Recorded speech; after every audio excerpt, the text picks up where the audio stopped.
తమిళనాడులో సాయిబాబా గుడిలో పూజలు, అలానే ఏం ప్రసాదం పెట్టారో చూపిస్తారండి. నేను కూడా మీతో పాటు ఫస్ట్ టైం ఈ గుడిని చూస్తున్నా.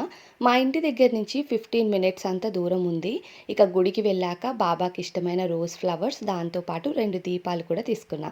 ఈ దీపాలు జస్ట్ 10 రూపీస్‌కే ఇచ్చారు. అలానే నాకు ఎంట్రీలో ఈ వినాయకుడి విగ్రహం పిచ్చి పిచ్చిగా నచ్చింది. మా చిన్నప్పుడు చైల్డ్‌హుడ్ మెమరీగా సాయిబాబా గుడితో మంచి మెమరీసే ఉన్నాయి. ఈవినింగ్ అయితే అమ్మాయిలంతా కలర్‌ఫుల్‌గా రెడీ అయ్యి గుడికి వచ్చేవారు. వాళ్ళొస్తే అబ్బాయిలు కూడా వస్తారు కదా! కానీ ఇప్పుడు అమ్మాయిలకి అంత ఇంట్రెస్ట్ లేదు. అబ్బాయిలకి అసలే ఇంట్రెస్ట్ లేదు. నేను కూడా చాలా ఇయర్స్ తర్వాత బాబా గుడికొచ్చాను.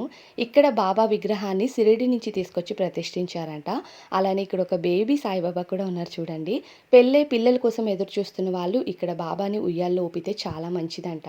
అలానే ఇక్కడ ప్రసాదంగా వెజ్ పులావ్ పెట్టారు మేము వెళ్ళిన రోజు. అక్కడ ప్లేట్స్ తీసుకొని మనకి నచ్చినంత కడుపు నిండా తిని ప్లేట్స్ వాష్ చేసి అక్కడ పెట్టేయాలి. ప్రతి గుడిలో ప్రసాదాలు పెడతారు. కానీ కడుపు నిండా అన్నం పెట్టడం అనేది చాలా గొప్ప పని అని నేను అనుకుంటా. మీకు కూడా ఈ ప్రత్యేకత నచ్చితే ఓం సాయిరామ్ అని కామెంట్ చేయండి.